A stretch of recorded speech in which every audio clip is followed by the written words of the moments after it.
കോടതി മുറിയിൽ നിന്നും വിധി കേട്ട് പുറത്തിറങ്ങിയ ദിലീപ് ആദ്യം പ്രതികരിച്ചപ്പോൾ തന്നെ പറഞ്ഞത് മുൻ ഭാര്യയും നടിയുമായ മഞ്ജു വാര്യരെ കുറിച്ച്.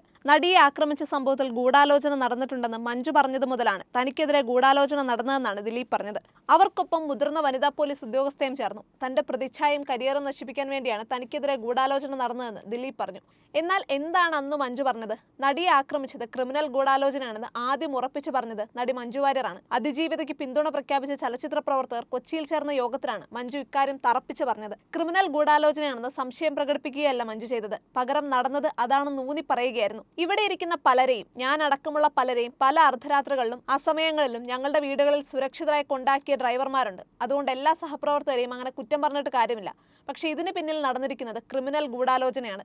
ഈ ഗൂഢാലോചനയ്ക്ക് പിന്നിൽ പ്രവർത്തിച്ചവരെ നിയമത്തിന് മുന്നിൽ കൊണ്ടുവരാനുള്ള പ്രവർത്തനങ്ങൾക്ക് അങ്ങേയറ്റം പൂർണ്ണമായി പിന്തുണ നൽകുക എന്നതാണ് നമുക്കിവിടെ ചെയ്യാൻ സാധിക്കുക. അതുമാത്രമല്ല, ഒരു സ്ത്രീക്ക് വീടിനകത്തും പുറത്തും അവൾ പുരുഷന് നൽകുന്ന ബഹുമാനം അതേ അളവിൽ തിരിച്ചു കിട്ടാനുള്ള അർഹതയുണ്ട്.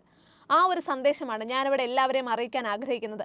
നമ്മുടെ സമൂഹത്തിന് എല്ലാ നന്മകളും ഉണ്ടാകട്ടെ എന്ന് എല്ലാവരോടും അഭ്യർത്ഥിച്ചുകൊണ്ട് നിർത്തുന്നു. നന്ദി. കേസിലെ മുഖ്യ സാക്ഷികളിൽ ഒരാളായ മഞ്ജു കോടതിയിൽ നൽകിയ മൊഴികൾ ഇതുവരെയും പുറത്തു വന്നിട്ടില്ല. കോടതി വിധിയിലൂടെ മാത്രമേ ഈ മൊഴികൾ പുറത്തു വരികയുള്ളൂ. 2017 ഫെബ്രുവരി 17 രാത്രിയിലാണ് കൊച്ചിയിൽ കാറിൽ വെച്ച് നടി ആക്രമിക്കപ്പെട്ടത്.